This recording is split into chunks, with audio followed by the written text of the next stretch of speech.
Now then, lads, come close. Chaps, even closer. Close. No, it's too close. Just there. Perfect. I have the very thing for you. Do you remember, here's the first question, do you remember this song? I told her that I was a flop with chicks. I've been this way since 1956. She looked at my palm and she made a magic sign. She said, what you need is love potion number 9. Love potion number 9. That bloke, he was a flop with chicks. He'd been that way since 66. But then he was introduced to love potion number 9 and suddenly everything changed for him. And everything could change for you. That could soon be a reality.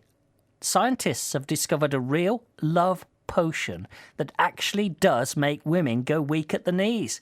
Takes you back to the 70s, some of you, this, I'll bet. Remember?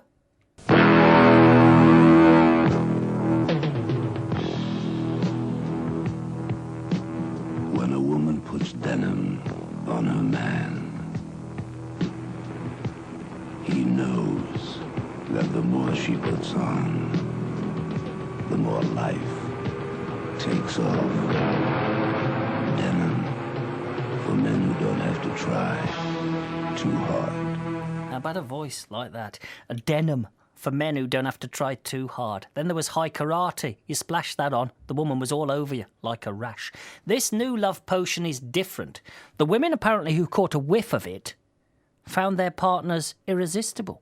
It contains a hormone which is naturally released in the brain when people fall in love. So if you splash this on or spray it on, you'll be fighting them off with a stick. No, you will. There's only one man for this. It's Persolaise, our old friend. He's a perfume expert, is Persolaise, from the blog Persolaise.com. He needs to get onto the show immediately. And he will. He's on the line now. Persolaise, good afternoon to you, sir. Very good afternoon to you. I'm sitting here chuckling at all those clips you're playing. Do you remember high karate and denim for the man who doesn't have to try too hard? Yeah, I'm just a little bit too young to remember those. You are. But yeah, I'm aware of them. I'm aware of them. What do you make of this new love potion, sir? Do you know what? I think I'm going to sit on the fence on this one. I don't want to rain on your parade. It's certainly a very, very interesting study, but this is the kind of thing that keeps popping up every now and again in the perfume world. There's some study about some smell or some chemical that makes everybody go gaga over everybody else. It's certainly an interesting study they've done. It's interesting findings. They didn't actually make the women in the study smell the hormone itself. It's oxytocin, the so-called love hormone that they're focusing on. They made them smell a synthetic substitute. But the bit that I question, the bit I'd like to find a little bit more about, and I haven't been able to find out more about it yet, is that they said that the women who smelt this substance found their partners 15% more attractive. Ooh. And I'd really love to know what 15% more attractive means. It doesn't sound very much when you put it like that, does it, 15? Well, I mean, does that mean that, there was still 85% of unattractiveness that they hadn't dealt with? The interesting thing, though, and I think this is quite telling, is that they chose women who were already, in quotes, passionately in love with their partners.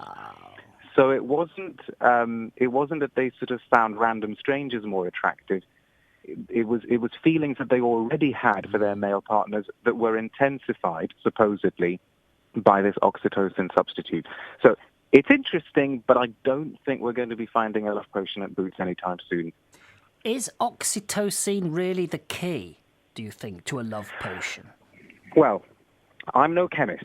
It's interesting that these things are linked to perfumery, and I suppose there is some kind of a link because chemistry and perfumery are connected in some ways, but we would really need to speak to a chemist. But oxytocin certainly over the years has been found to play a role in bonding, in how comfortable we feel with our partners, in feelings of trust, etc. There was a study that was done a few years ago. It was actually reported on in a book by Robin Dunbar called The Science of Love and Betrayal, which again used oxytocin. And this time they made certain women smell the oxytocin, and then they actually showed them faces of strangers, pictures of faces of strangers, not of partners. And the women who had smelled this oxytocin reckoned that the faces they were looking at were more trustworthy and more reliable.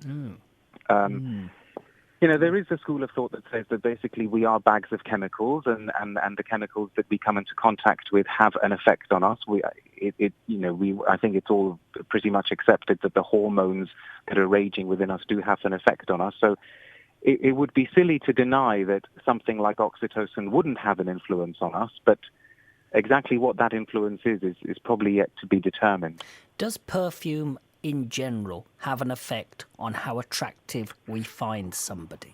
Well, what do you think, Malcolm? I think yes. I think if you have a sweet-smelling person, then you're more likely to be attracted to a sweet-smelling person than a sour-smelling person. Well, exactly. I'm glad you put it that way, because I think a lot of these things, if you present the reverse argument, in other words, you know, if you say, would you find an unpleasant-smelling person unattractive? The answer would be, well, yes, I would find an unpleasant-smelling person unattractive, probably. Yes. So if you present it in those terms, then logic would sort of dictate that if somebody smelled pleasant, you would be more inclined to find them attractive. I remember in the early 90s, there was a pair of perfumes called Realm, one for women, one for men. They were released, and they supposedly contained pheromones. And they were supposed to make, you know, everybody, including the neighborhood cat, go chasing after you down the street if you spray this perfume on.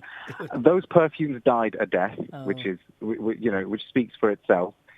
I absolutely think that if somebody smells in a way that we would consider to be pleasant, then that's bound to make them more attractive. But the key is that we would consider them to be pleasant. Those things are very, very personal. They're very, very culturally specific. They're bound by geographical differences, etc. So, yes, if you want part of your repertoire to be a scent that you think gives you that bit of confidence and makes you smell more pleasant, then I'm sure that would also have the effect of making you seem more attractive to other people. But it's only part of the repertoire. Finally, I would have thought so. Yeah, I think you're right. You usually are, sir. Finally, have scents that we find attractive changed over the years? The smells that we find attractive? Because if we found Brute 33 in the 70s irresistible, maybe we don't find it like that these days. Do you know what I mean? Does our smell, our scents change? No, and I think that's a very, very good question, because it ties in with the fact that all of these things are culturally bound. Brute is a perfect example.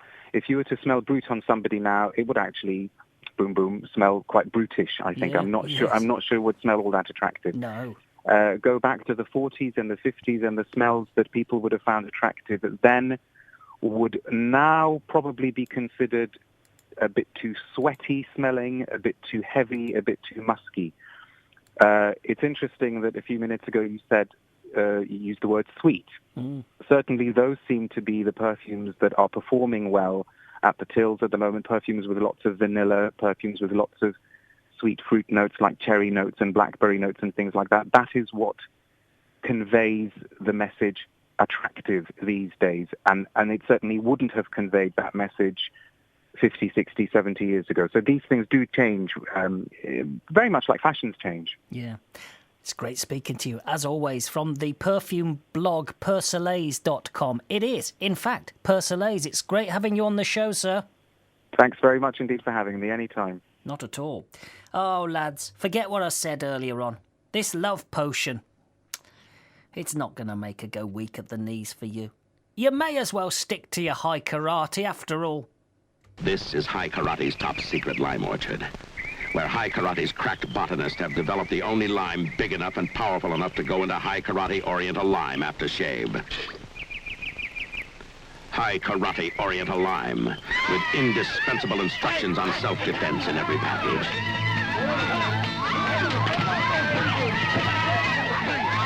High Karate Oriental Lime. Be careful how you use it. Be careful how you use it. And ladies, I haven't forgotten you. There's an item on its way that's just for you next.